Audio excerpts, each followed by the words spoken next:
adik-adik, selamat pagi. Apa kabarnya hari ini? Nah, coba semuanya menjawab, puji Tuhan, luar biasa. Yes, yes, yes. Sekali lagi ya, kakak tanya, apa kabarnya adik-adik hari ini?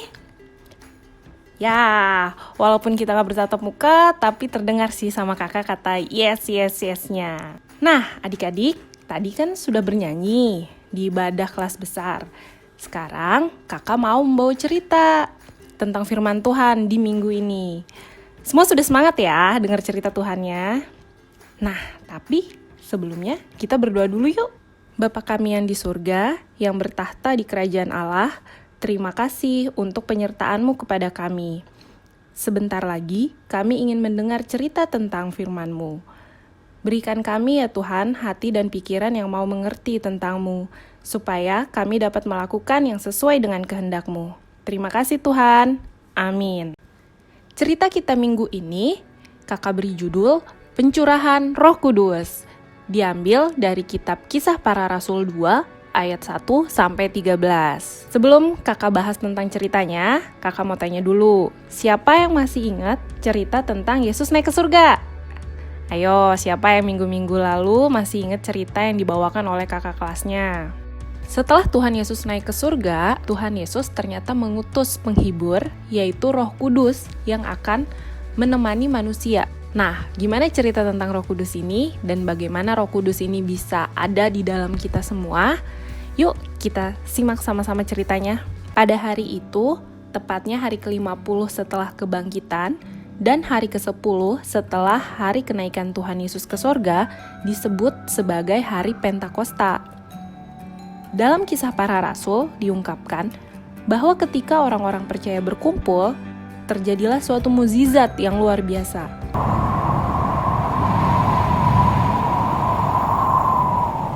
Yaitu suatu bunyi seperti tiupan angin keras yang memenuhi seluruh rumah.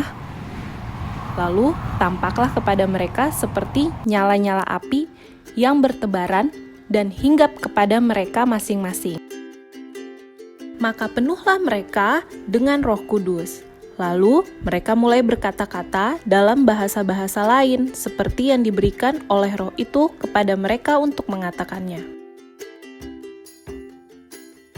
Mereka bingung, tercengang-cengang dan heran karena mereka masing-masing mendengar rasul-rasul itu berkata-kata dalam bahasa mereka sendiri. Maka orang yang berkumpul di situ seperti orang Partia, Media, Elam, penduduk Mesopotamia, Yudea dan Kapodokia, Pontus dan Asia, Frigia dan Pamfilia, Mesir dan daerah-daerah Libya yang berdekatan dengan Kirene.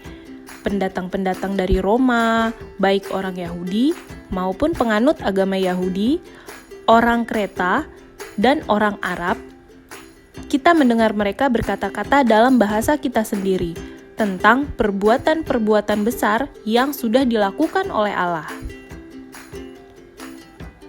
Mereka semuanya tercengang-cengang dan sangat termangu-mangu sambil berkata seorang kepada yang lain, "Apakah artinya ini?" Tetapi orang lain menyindir mereka yang sedang berbahasa roh.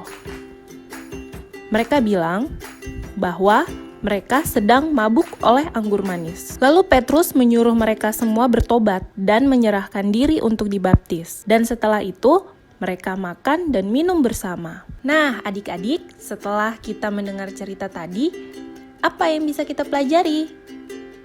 Ya, benar. Kita belajar tentang Pentakosta, hari pencurahan Roh Kudus atau hari turunnya Roh Kudus. Kalau dalam cerita tadi, adik-adik masih ingat Roh Kudus digambarkan dalam bentuk apa? Ya, digambarkan dalam bentuk tiupan angin yang kencang, cahaya, atau lidah-lidah api yang menyala-nyala. Tetapi, Roh Kudus itu bukan angin kencang atau api yang menyala-nyala itu ya. Karena sebenarnya Roh Kudus itu tidak terlihat adik-adik.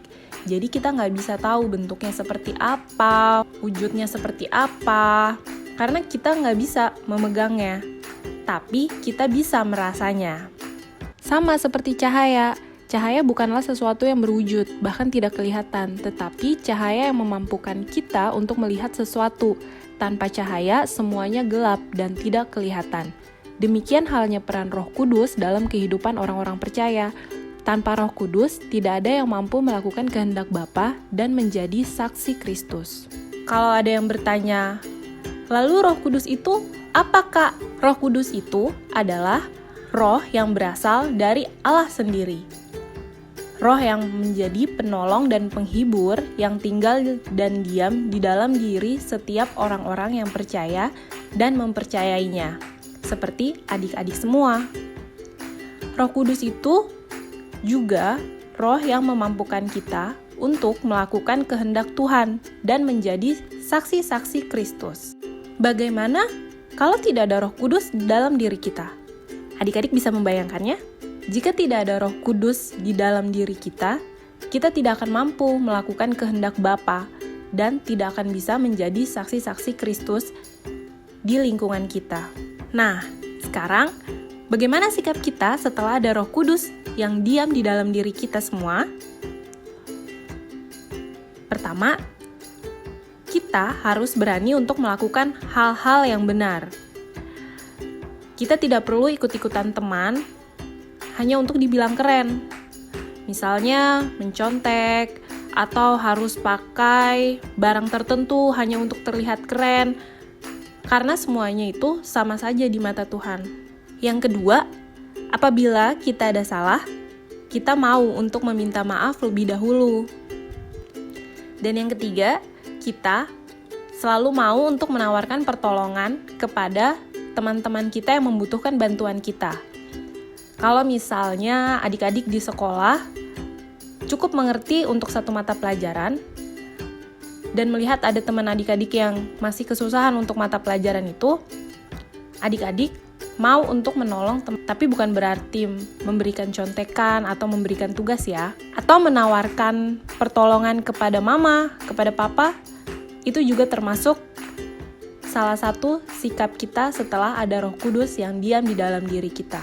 Kita mampu untuk menjadi saksi-saksi Tuhan, walaupun kita kecil. Setelah mendengar cerita kakak yang tadi, tentu kita semua sudah bersuka cita kan, karena sudah diberikan Tuhan Roh Kudus. Roh yang menemani kita di segala kondisi kita, di segala keadaan kita.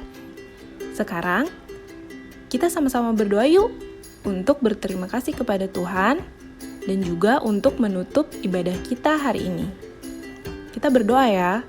Ya Tuhan Yesus, pemilik hidup kami, terima kasih Tuhan, Engkau sudah menyertai kami di sepanjang ibadah hari ini. Melalui firman tadi, kami mengetahui bahwa Engkau sangat baik Tuhan, memberikan kami Roh Kudus untuk selalu menyertai dan menemani kami di sepanjang hidup kami.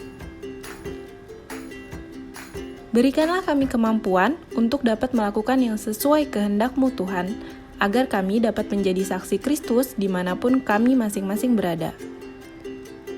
Berikanlah kami kesehatan, juga tak lupa kami berdoa agar Tuhan selalu menyertai dan memberikan kesehatan kepada dokter, perawat, dan tenaga medis yang sedang mengobati para pasien sakit COVID.